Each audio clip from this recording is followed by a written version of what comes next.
Sir ఈ రోజు తెలంగాణలో జరిగిన పరిణామాలు మనం చూస్తూ ఉంటే సినిమా పెద్దలందరూ ముఖ్యమంత్రి రేవంత్ రెడ్డి గారిని కలిశారు. ఒక 40 మినిట్స్ వెయిట్ చేసిన తర్వాత అపాయింట్మెంట్ తీసుకున్న తర్వాత కూడా ఒక 40 మినిట్స్ వెయిట్ చేపించారట. తర్వాత పెద్దలందరూ కలిశారు. ఫస్ట్ ఆఫ్ ఆల్ ఎలా చెప్తారు, ఈ మీటింగ్ ఎలా చూస్తారు మీరు?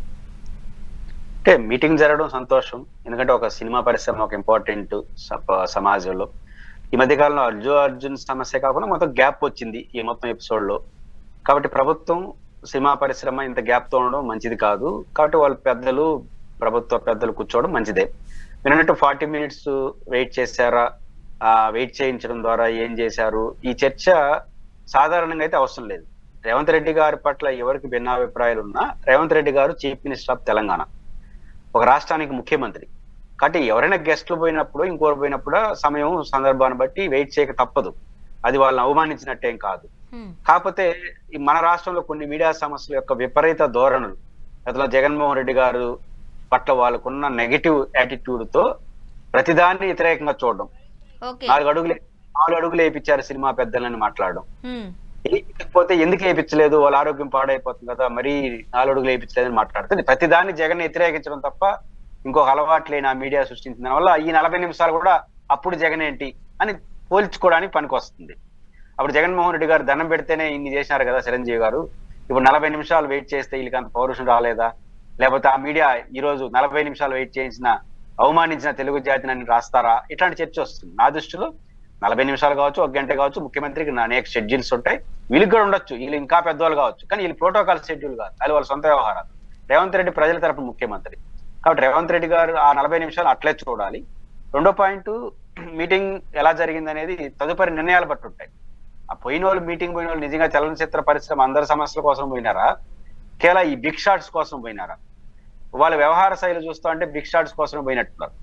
బిగ్ షాట్స్ అంటే ఈ టాప్ పర్సన్స్ ఉంటారు కదా, సినిమా థియేటర్లందరినీ ఒక 2 కుటుంబాలు లీజుకు తీసుకునేసి ఉంటాయి. ఈ 100 కోట్లు పెట్టి సినిమాలు తీసే ఒక 5-10 సినిమాలు ఉంటాయి.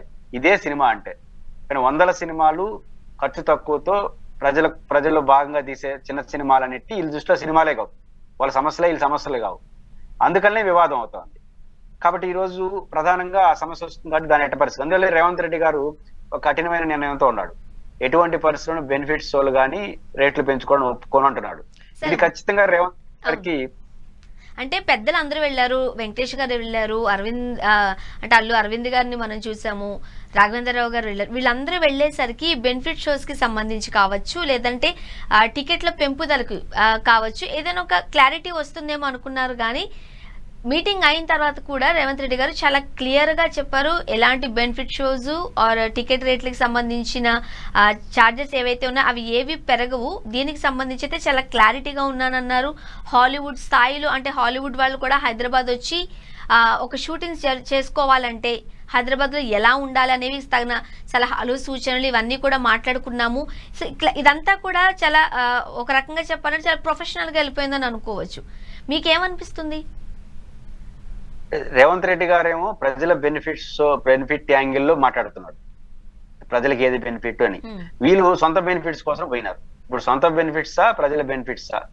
ప్రభుత్వం ఏమో ప్రజల బెనిఫిట్స్ గురించి మాట్లాడుతూ ఉంది, వీళ్ళు సొంత బెనిఫిట్స్ గురించి మాట్లాడుతారు. వీళ్ళు బెనిఫిట్ షోలు ఈ టికెట్లు పెంచేదానికే పోయినారు. ఆడ పైకి సినిమా పరిశ్రమ చిన్న పరిశ్రమ చాలా కథలు చెప్తారు, ఇన్ని రోజులు బాగాలేదు కదా, ఈరోజు అది సమస్య వచ్చింది కాబట్టి పోయినారు. కాబట్టి ఈరోజు సినిమా పెద్దలందరూ సొంత బెనిఫిట్ల గురించి ఆలోచించే పెద్దలే ఎక్కువ మంది ఉన్నారు. రేవంత్ రెడ్డి గారు ప్రజల తరపున ముఖ్యమంత్రి కాబట్టి ప్రజల బెనిఫిట్ గురించి ఆలోచిస్తే ఇది కరెక్ట్ కాదు. ఈ బెనిఫిట్స్ గతంలో జగన్మోహన్ రెడ్డి చెప్పింది అదే, ఇప్పుడు రేవంత్ రెడ్డి గారు చెప్తుంది అదే. దాన్ని పర్ఫెక్ట్ గా ఆహ్వానించాలి. అదే రేవంత్ రెడ్డి గారికి అదనపు ఒక సమస్య ఏంటంటే, ఎటువంటి పరిస్థితిలో కూడా దరిదాపుల్లో బెనిఫిట్ షోలకు కానీ టికెట్లు పెంచడానికి కానీ ఇవ్వలేని పరిస్థితి గెలిపినాడు. ఒకటి ఆయన తీసుకున్న నిర్ణయం కరెక్ట్, ప్రెజర్ కూడా ఉంది. అదేం ప్రెజరు? ఇప్పుడు కారణాలు ఏమైనా అల్లు అర్జున్ అరెస్ట్ తప్పెవరిది ఒప్పెవరిది పోలీసులు కోర్టు తేలుస్తుంది. కానీ ప్రపంచం ముందులో ఏమి చర్చనీయాంశం అయిపోయింది, కేటీఆర్ గారేమో రేవంత్ రెడ్డి పేరు చెప్పలేదు కాబట్టి అరెస్ట్ చేసేసినాడు. ఇక్కడ వైసీపీ వాళ్ళేమో ఆ రోజు శిల్పా రవిచంద్రారెడ్డి ఇంటికి వచ్చినాడు కాబట్టి కక్ష కట్టి చంద్రబాబు నాయుడు గారు, పవన్ కళ్యాణ్ గారు రేవంత్ రెడ్డికి చెప్పి చేయించేసినారు. ఇక్కడ ఆంధ్రప్రదేశ్ లో రచ్చ. ఇది వెళ్ళింది ప్రజల్లోకి. ఇది రెండు నిజం కాకపోవచ్చు, వెళ్ళింది. ఇప్పుడు రేవంత్ రెడ్డి గారు పొలిటికల్ లీడర్ కదా, ఇప్పుడు అల్లు అర్జున్ గారి ఇష్యూలో సందర్భంగా కఠినంగా మాట్లాడినాడు, నేను ముఖ్యమంత్రిగా ఉన్నందుకు బెనిఫిట్ షోలు ఇవ్వను అని. ఏడ జనం మర్చిపోతారు అని కోమటిరెడ్డి వెంకటరెడ్డి ఇంకొంచెం బలంగా చెప్పినాడు, మేము ఇచ్చే ప్రసక్తే లేదు అని. ఈ రెండు నాటికిపోయినాయి ప్రజల్లో. ఇప్పుడు పొరపాటున రాబోయే బాలకృష్ణ గారి సినిమానో లేకపోతే రామ్ చరణ్ సినిమానో కానీ ఇచ్చాడంటే, రామ్ చరణ్ గారేమో పవన్ కళ్యాణ్ కుటుంబం, బాలకృష్ణ గారేమో చంద్రబాబు నాయుడు గారి కుటుంబం, వీళ్ళిద్దరే అరెస్ట్ చేయించారని వైసీపీ వాళ్ళు చెప్పుకొచ్చా. నేనైతే నమ్మను, బట్ ప్రచారం చేసి పెట్టారు. రేపు ఈయన్ని ఇబ్బంది పెట్టినారు, వాళ్ళకి మాత్రం బెనిఫిట్స్ వాళ్ళు ఇచ్చేసినారు అంటే పొలిటికల్ గా చాలా ఇబ్బంది రేవంత్ రెడ్డి గారికి.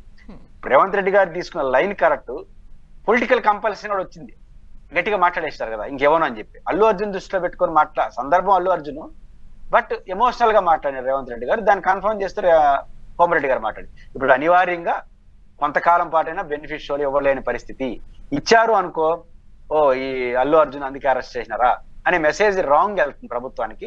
ఈ ఒత్తిడి కూడా రేవంత్ రెడ్డి గారికి ఉంది కాబట్టి ఆయన వైఖరిలో మార్పు వస్తుందని నేను అనుకోను.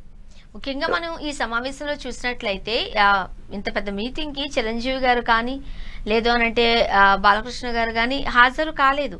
నేను పరామర్శకు వెళుతున్నాను వస్తున్నారు అంటూ వచ్చిన ఒక వార్తల్లో పవన్ కళ్యాణ్ గారు కూడా అక్కడ ఆ వైపుగా మనం చూడలేదు. అండ్ దీనికి సంబంధించి కనీసం స్పందించట్లేదు కూడా.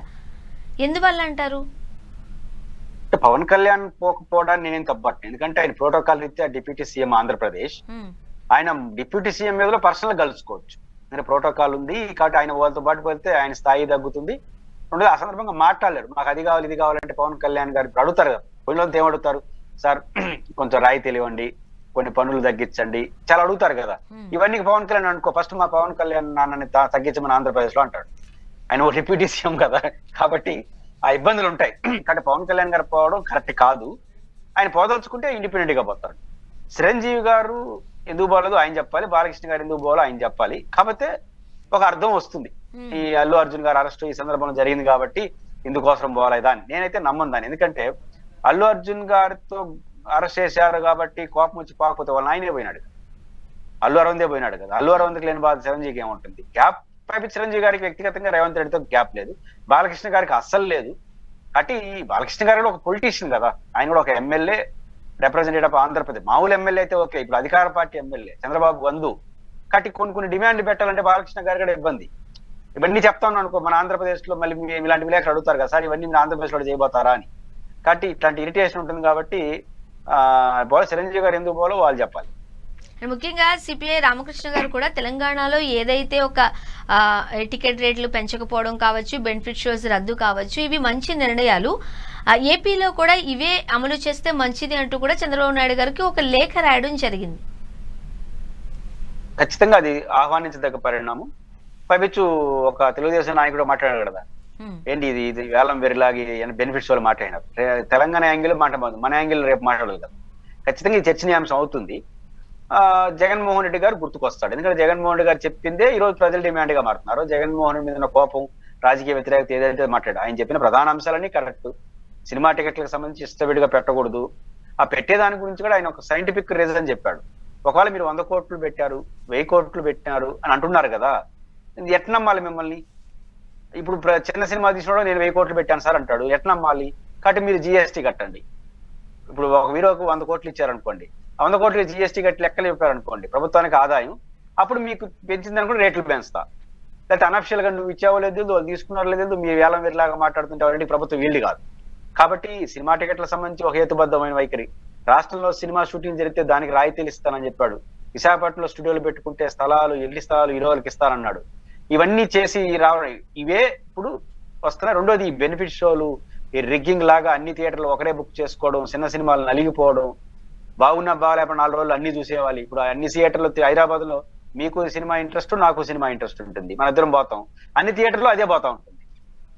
మనకి ఇష్టం లేక దాన్ని మళ్ళీ చూడాలి, ఇదేమి ధోరణి. కాబట్టి ఇవన్నీ పోవాలంటే ఉండాలి. గవర్నమెంట్ ప్రకారం ఒక యాప్ ని క్రియేట్ చేసి సినిమా టికెట్ కూడా రైల్వే బుకింగ్ లాగా సౌలభ్యం పెంచుదాం, మీకు లాభం, మాకు ఆ రకంగా కొంతమందికి లాభం నష్టం వస్తుంది, విస్తృతంగా ప్రజలకు బెనిఫిట్ అవుతుంది. పర్సనల్ బెనిఫిట్స్ పోయి ప్రజల బెనిఫిట్ వస్తుంది. బెనిఫిట్స్ వాళ్ళు విషయంలో ప్రభుత్వ వైఖరి ఉంటే ఖచ్చితంగా ఆ రోజు జగన్మోహన్ రెడ్డి గారు చెప్పిందే కరెక్టే. ఈ రోజు మీరు చెప్పినట్టు రామకృష్ణ గారు లెటర్ రాసినట్టు ఆహ్వానించదే, మరి చూడాలి ఈరోజు తెలుగుదేశం పార్టీ నాయకులు పవన్ కళ్యాణ్ గారు ఏమి నిర్ణయం తీసుకుంటారు. ఖచ్చితంగా రేవంత్ రెడ్డి గారు చేస్తున్న స్టెప్ మానసికంగా ఆంధ్రప్రదేశ్ మీద కూడా ప్రభావం చూపిస్తుంది.